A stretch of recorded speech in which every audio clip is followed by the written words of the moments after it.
She was the most photographed woman in the world, a symbol of beauty, grace, and compassion.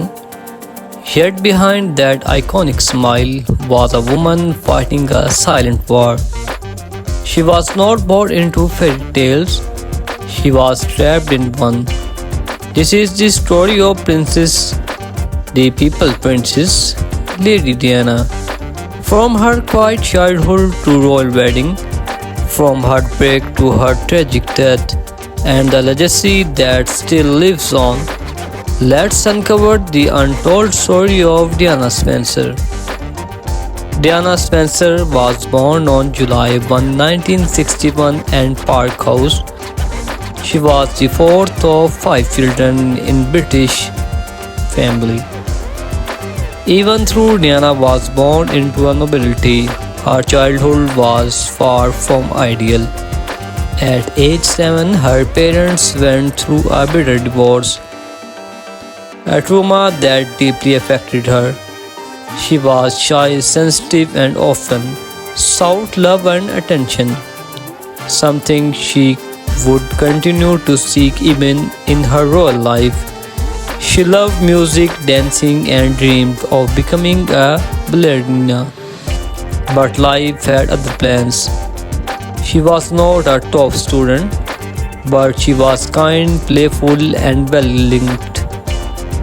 After completing her education, she moved to London, shared an apartment with friends, and worked as a nanny and kindergarten teacher. It was during this time her life was about to change forever.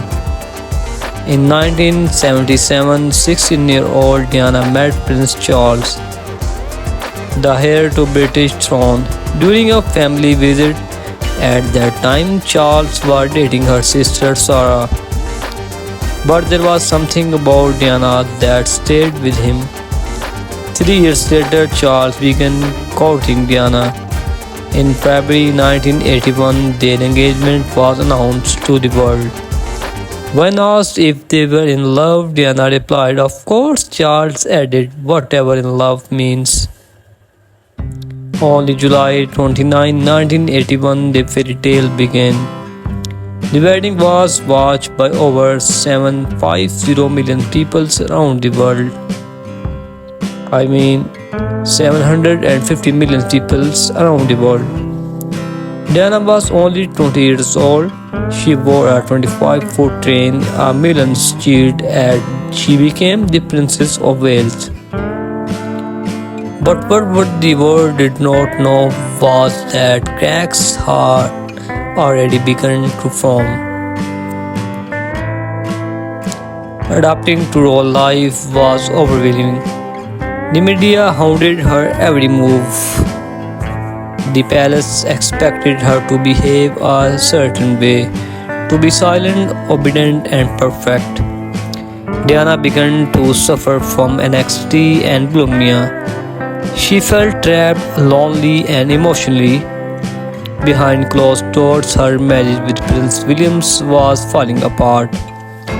Even during her pregnancies, she was deeply unhappy. In 1982, Prince William was born. In 1984, Prince Harry arrived. Diana adored her boys, but her relationship with Charles continued to suffer. Someone said there were three of us in this marriage, so it was a bit crowded. She was referring to Camilla Park Bowles, the woman Charles had never truly left. As the truth of Charles and Camilla's affair became more obvious, Diana's pain turned public. She started taking control of her story, giving interviews, attending solo events, and winning hearts everywhere she went. In 1995, she sat down with journalist Martin Bashir for a bombshell interview of BBC's Panorama.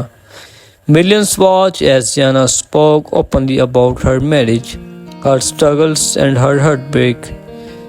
That moment made her not just a princess but a symbol of strength of women around the world. While the royal family focused on traditions, Diana focused on people. She visited AIDS patients at a time when people were afraid to touch them.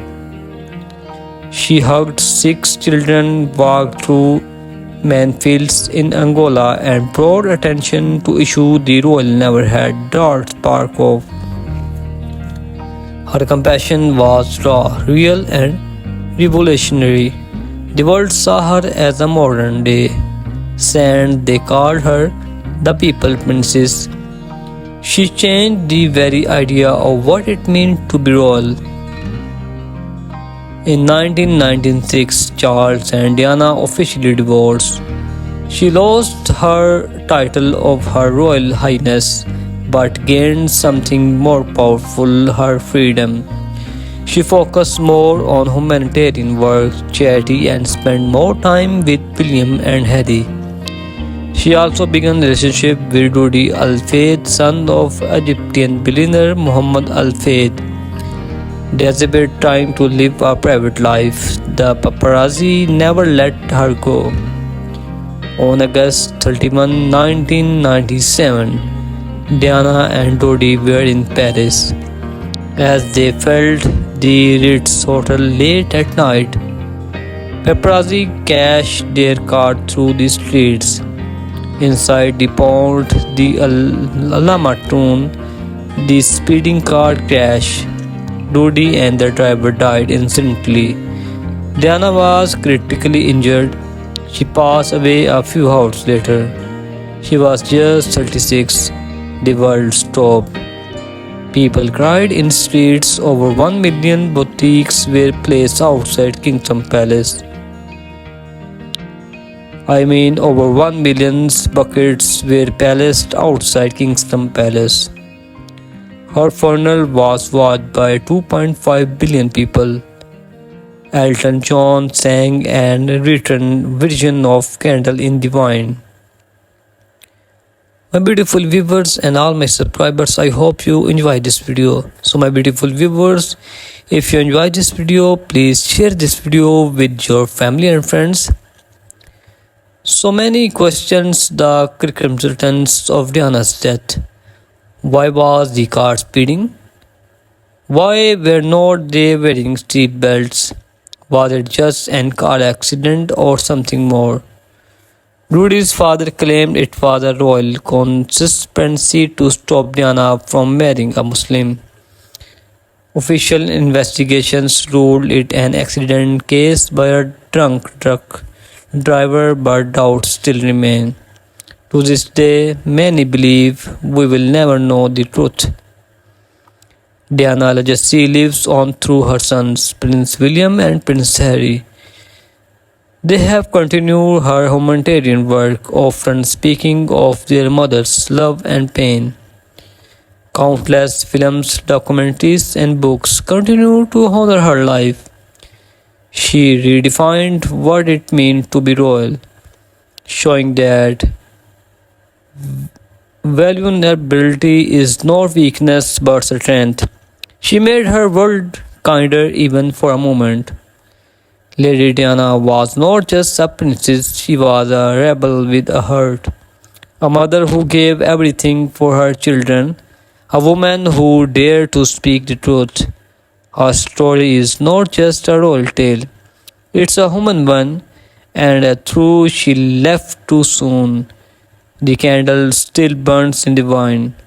Thank you for watching. If this story moved you, like, share and subscribe for more inspiring story.